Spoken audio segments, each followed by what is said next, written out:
Hey everybody, it's Rick from Chasing Dream Guitars. And if you're anything like me, you're jonesing for some guitar shows. So we thought we'd dig back into the archive, give you a little series called Guitar Show and Tell. We got some great guitars, good footage, and good interviews from prior guitar shows that we hope you enjoy. So we're going to get the ball rolling with a real character. His name is Stevie B, kind of a fixture on the Florida guitar scene for many years. How you doing? Welcome to the Orlando Guitar Show. Glad to have you guys here. I thought I'd sit down and run you through the line and show you some of the cool pieces that we brought to the show today. This is a beautiful 1973 Strat, super featherweight, not one wrong screw. Still has a three-way switch in it, stagger pole pickups. Just an absolutely beautiful piece in its pristine condition. One that you don't find very often. Usually they're pretty monkeyed with. A lot of people change the pickups, change the parts. This is a really lovely one.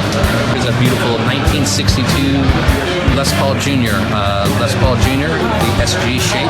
When Les Paul's contract in 1960 ran out with Gibson, they basically started calling them SGs in 63, but in 61 and 2 and early 3, they changed the Les Paul body shape to the SG so that Mary Ford could basically play the guitars, because the Les Pauls were big and bulky. And really great guitar. You don't see too many of them in really great shape. A lot of them have had their necks popped on them. This one still has the original tuners. Another one that's very lightweight. Really a nice classic guitar. Here's a really nice 1990 custom color SG. This is an International Colors guitar. All candy apple red, including the neck and the body. Another really, really beautiful piece. This is a Bad Company guitar. In 2000, the original Bad Company came back for a Millennial Tour with all the original members. And they did about 28 tours, and Gibson made the Bad Company guitar that were given out at backstage through promos, through radio promos. We bought this from a girl in Charlotte, North Carolina, who was lucky enough to go backstage and have the guitar hand signed by all the original players. And Boz Burrell, the original bass player, has unfortunately passed away, but his signature's right here in a guitar, along with Simon Kirke, Paul Rogers, and Nick Rouse. This is a really neat guitar right here. This is a 79 Rickenbacker 330 in a nice burgundy color. Rickenbackers are mostly known for their purse colors, fire glow, jet glow. This is a solid color and a very neat guitar, and gives you that nice jingle jangle Birds Tom Petty sound. This is a 63 Fender Jazzmaster, one of my favorite guitars. Love the P90 pickups. It's got the original mint green guard, another lovely piece, real simple. Volume and a tone, a three-way. Little tone controls, a on and off. This is a PRS McCarty. It's got a gorgeous 10 top on it. It's got the bird inlay. This is a unique piece right here. This is a Takamine Flying A acoustic. Of course, it looks like a V, but they call it a Flying A, and it's kind of a neat piece. It's a Japanese piece from 1983. Didn't make too many of these. You don't see those very often. Back here, we have a couple of Fender Coronados from 67 and 68. This is a very unique one right here. This is a Coronado 2 double pickup with a really unique finish. Some people think it looks like the middle of a hard-boiled egg. It's got a kind of a unique finish on it, and it's called Antigua, and even has Antigua on the pickguard. Another of my favorite guitars right here.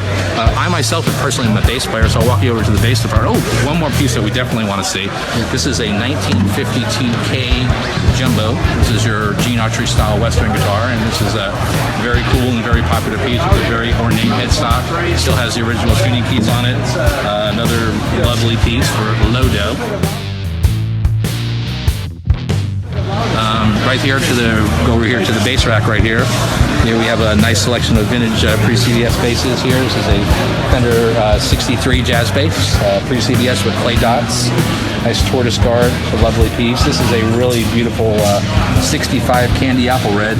This kind of shows you how they actually make the guitars, more or less. The original body is made of alder, and then Fender dipped them in a primer called Fullerplast, and this is the Fullerplast. And then on the candy apple guitars of the 60s, they had a gold base, and they would spray clear red on top of it. So this one you can see the alder, Fullerplast, the gold, into the candy apple. This also has the mint green guard in both covers. This is a great piece. This is a rosewood neck one. This is a dream bass for any bass player. This is a competition Mustang bass, another very neat piece from the 70s. This is a very popular piece. It's gotten really popular lately. They're a short scale, very easy to play. A lot of females really love this guitar, and a lot of emo rockers. This is a cool piece too. This is the very first year, 1993, Stu Ham. Stu Ham was a very famous virtuoso bass player, and this is a medium scale bass, 32 inches. You don't see too many medium scales. Short scale is 30, medium's 32, and standard Fender's 34. This has got Phil Kubicki electronics in it, the Factor electronics with 2 jazz basses and a P bass. It actually strings through the body, which gives it much more sustain. It's in a beautiful burgundy mist with a matching head cap, and it's another really cool piece. Another lovely Music Man Stingray bass, another super popular piece. I'm going to walk you over here and show you a couple of more unique pieces. Ibanez made their bones back in the late 70s by basically ripping off Gibson and Fender. I have a collection of what they called lawsuit guitars. This is an Ibanez lawsuit Firebird, very cool guitar. As nice as any Gibson Firebird you ever see, with the Maestro tremolo, beautiful guard with the Firebird on it. Needless to say, they were so nice that they got a cease and desist from Gibson and Fender, and they had to quit making these guitars. This is also a lawsuit Ibanez Melody Maker. And this is a neck-through body. They did both neck-through bodies and bolt-ons. Neck-through bodies are much cooler. This is one of my favorites. This is a lawsuit L6S, which was a famous Gibson model. This is also a neck-through body. This one's got what's called the Maryatone on it. And one of the first ones that got them started was this one right here. This is called the Deluxe 59er. And if you're a child of the 70s, you probably remember Cream and Circus Magazine. They had a lot of famous ads in there with Kiss and Sha-Na-Na and a lot of other bands. And this was the Deluxe 59er. This is like a bolt-on version of a 59 Les Paul. You don't see these very often. Franis, Hagstrom, it goes on and on. I really appreciate you stopping by the booth. There's tons of stuff.